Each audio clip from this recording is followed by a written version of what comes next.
अस्सलाम वालेकुम everyone, welcome in programming world. Hope you are all fine. तो आज की वीडियो बहुत ज़्यादा इंटरेस्टिंग होने वाली है क्योंकि आज की अपनी इस वीडियो में हम लोग हाइपर लिंक्स को यूज़ करने सीखेंगे। जैसे कि ये मेरे पास एक नेविगेशन बार है जिस पे मैंने वाइट कलर की पैडिंग यूज़ की हुई है। नीचे मैंने एक बैनर ऐड किया हुआ है और अभी मैं चलाती हूँ तो हमारे पास हर ये जो ऊपर नैव पे ये होवर यूज़ हो रहा है, ये ब्लिंक कर रहा है, जैसे इसके पीछे प्रॉपर पेज काम कर रहा है। जैसे मैंने इसको क्लिक किया तो हमारे पास होम पेज आ गया। अबाउट को करूँगी तो अबाउट पेज आ जाएगा, ब्लॉग को करूँगी ब्लॉग पेज आ जाएगा। ये सारे वो पेजेस हैं जो मैंने खुद क्रिएट किए हैं। तो ये बहुत ज़्यादा आसान है इसके ऊपर काम करना। आज की अपनी पूरी वीडियो में ऑलमोस्ट हम यही देखने वाले हैं कि किस तरह से हम लोग इस तरह एक नेविगेशन बार बनाएंगे और किस तरह हम उनके पीछे पेजेस को लिंक कर सकते हैं। सो अपनी विजुअल स्टूडियो कोड की तरफ चलते हैं और हम आज जो है इसी तरह का लिंक्स के ऊपर काम करने वाले हैं। मैं अपनी प्रीवियस फाइल बंद कर लेती हूँ।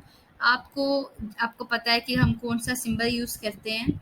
हम नॉट का सिंबल यूज़ करते हैं। शिफ्ट के साथ जब हम 1 को प्रेस करते हैं नॉट आ जाता है। यहाँ पे नेम मैं डिफ़ॉल्ट डॉक्यूमेंट ही छोड़ रही हूँ। बॉडी टैग में सबसे पहले मैं यहाँ पे हेडर 1 के अंदर लिख देती हूँ हाइपर लिंक्स इन HTML, कि हम HTML में हाइपर लिंक सीखने वाले हैं। तो ये टोटल HTML का ही पोर्शन होने वाला है। मुझे जैसे जैसे साथ चीज़ें याद आती हैं मैं साथ साथ उनको अपलोड करती जा रही हूँ। आप लोगों को अगर एक सीक्वेंस में चाहिए तो आप मेरी जो है प्ले लिस्ट हैं उनको जाके देख सकते हैं। पहला काम मैं ये करूँगी कि अगर आपको एक लिंक चाहिए किसी वेबसाइट, मतलब जो आपकी वेबसाइट नहीं, एक बाहर किसी की वेबसाइट है वो चाहिए, तो वो किस तरह एक्सेस करनी है। आपने डायरेक्ट उसका लिंक लगाना है। ये तो मैंने पहले भी बताया हुआ है। तो हम स्टेप बाय स्टेप इसको लेके चलेंगे। तो पहले नंबर पे हम यही काम करने वाले हैं। ये एक वेबसाइट है जो भी, इसका हम लिंक लगा लेते हैं और इसका लिंक लगाने के बाद हम यहाँ पे पेस्ट कर देते हैं अपने हेल्प टैग के अंदर। और मैं नाम रख देती हूँ इसका कि ये इस वेबसाइट का जो भी नाम था लेमन टार्ट वो रख देती हूँ। और उसके बाद ये पहला तरीका है। दूसरे नंबर पे अब अगर मुझे किसी फाइल के अंदर से एक दूसरी फाइल को लिंक करना है, मतलब पेरेंट फाइल से एक चाइल्ड फाइल को एक्सेस करना है, वो कैसे करते हैं। ये मैंने ऊपर कमेंट लिखा है फर्स्ट मेथड का। आपको हर चीज़ साथ साथ मेमोराइज होनी चाहिए। It will be on your finger tips. अब क्या करना है, मैंने अपनी फाइल्स जो है वो ओपन करके रखी है। अब आपको मैं बताती चलूँ कि अगर आपको किसी पेरेंट फाइल से चाइल्ड फाइल को एक्सेस करना है तो उसके लिए सबसे बेस्ट मेथड है, आप अपनी लोकल डिस्क सी में आएँ। सबसे पहले वहाँ से यूज़र्स फाइल में जाएं और यूज़र फाइल में जाने के बाद आप लोगों को सबसे पहले लेनोवो वाले ऑप्शन में जाना है और उस लेनोवो वाले ऑप्शन में जाके आप एक नया फ़ोल्डर क्रिएट करते हैं। मैंने HTML फ़ाइल का फ़ोल्डर उसमें खुद क्रिएट किया है और ये जितनी फ़ाइल्स पे मैंने काम किया मैंने खुद कॉपी पेस्ट की हैं। तो अब मैं इनमें से कुछ पेजेस को लिंक करवाना चाहती हूँ। तो पेरेंट फाइल का नाम है HTML और ये सब उसकी चाइल्ड फाइल्स हैं, ठीक है। तो अब हम लोग विजुअल स्टूडियो कोड पे जाते हैं और अपना बाकी काम यहाँ पे अंजाम देते हैं।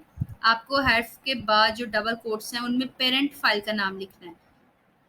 तो हमारी पेरेंट फाइल मैंने बताया था आपको HTML फाइल है, आपको यूज़ करनी है बैकस्लैश और यहाँ से मैं किसी भी पेज को लिंक कर सकती हूँ। तो आपको याद होगा हमने अपनी प्रीवियस कुछ वीडियोस से पहले हमने टेबल प्रिंट करवाया था। तो मैं यहाँ लिख देती हूँ टेबल, क्योंकि जो हमारे पास ये लिंक है ये स्पेसिंग नहीं देता, तो इसलिए हम यहाँ पे यही जो है वो रहने देंगे। तो अब यहाँ पे अगर हम टेबल पे क्लिक करेंगे तो हमारे पास वो टेबल वाली फाइल खुद ब खुद खुल जाएगी कंप्यूटर में। अब हम मैंने एक फ्रूट साइट की वेबसाइट भी बनाई थी तो उसके ऊपर भी कुछ काम कर लेते हैं।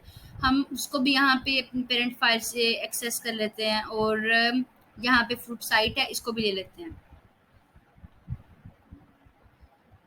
और यहाँ मैं इसका नाम जो है वो मेंशन कर देती हूँ कि ये मेरे पास फ्रूट साइट है। और यहाँ हमने लाइन ब्रेकर यूज़ कर दी। अब मैं वन बाय वन इन दोनों सबको जो है वो एक्सेस कर सकती हूँ। HTML पेरेंट फाइल बैकस्लैश, और वो खुद आपसे पूछेगा कि आपकी चाइल्ड फाइल आप कौन सी लेना चाहते हो। तो अब अगर हम इनको जो है वो रन करना चाहें तो सबसे पहले जो है हम उन फाइल्स को देखेंगे। हमारे पास टेबल प्रिंट हो चुका है। टेबल फाइल को जैसे क्लिक किया तो टेबल आ गया। CSS इसलिए डिस्प्ले नहीं हुआ क्योंकि मैंने CSS यहाँ ऐड नहीं किया हुआ। अगर मैंने CSS ऐड किया होता तो वो ज़रूर प्रिंट हो जाता। अब अगर नेक्स्ट पे हमारे पास हमारी जो फ्रूट साइट है वो डिस्प्ले हो रही है।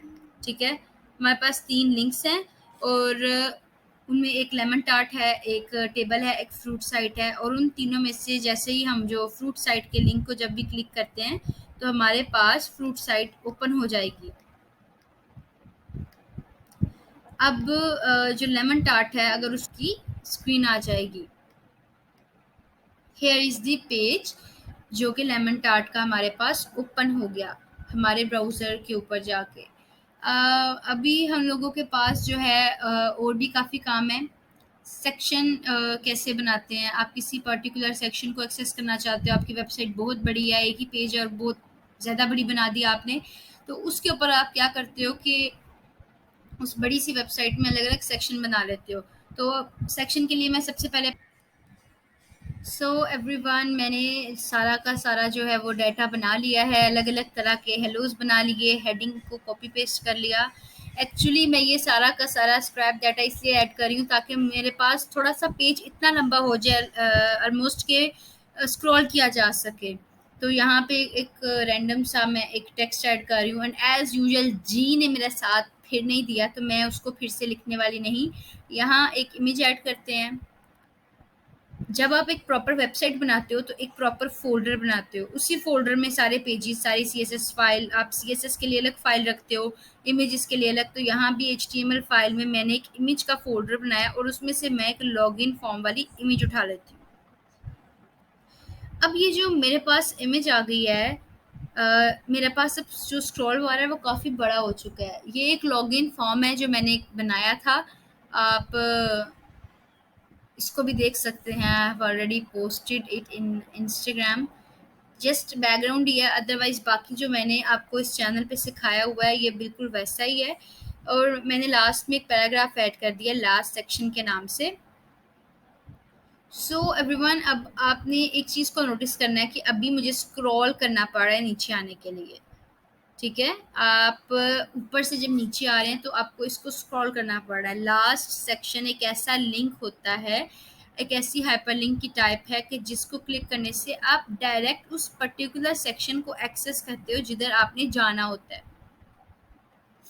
यहाँ पर मैं फर्स्ट हेडिंग के वेरी नेक्स्ट एक लिंक लगा रही हूँ जिसके अंदर मैं हैश टैग लगा के लास्ट सेक्शन लिख रही हूँ। अभी मैं आपको बताती हूँ कि यहाँ हैश क्यों लगाया है और यहाँ मैं लिख देती हूँ लास्ट सेक्शन एंड आगे हम BR टैग यूज़ कर लेते हैं।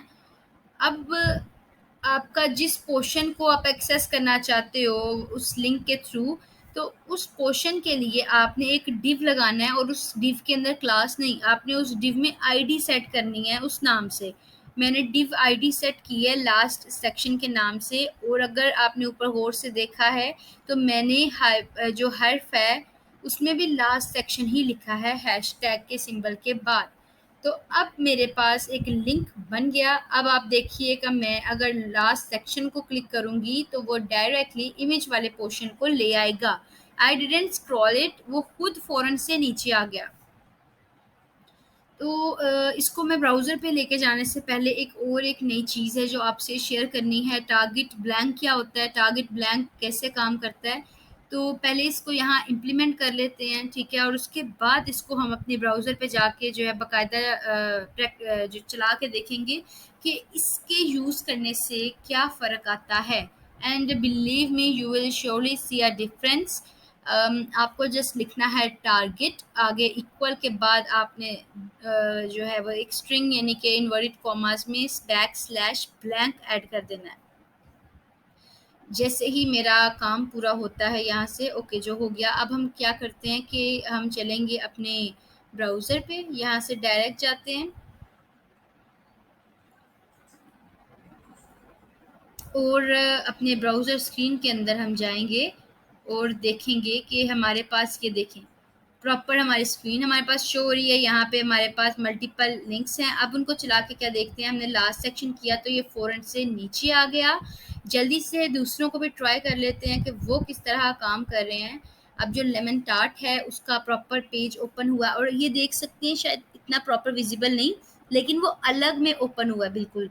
और अगर टेबल है तो वो भी एक अलग टैब ओपन हो रहा है। शायद थोड़ी रेशियो स्क्रीन की वजह से आपको ऊपर से नज़र नहीं आ रहा, लेकिन ये टारगेट की वजह से एक अलग साइट पे ओपन हो रहा है। सो वीडियो को लाइक करें, शेयर करें, कमेंट करें and always stay with my channel and stay blessed.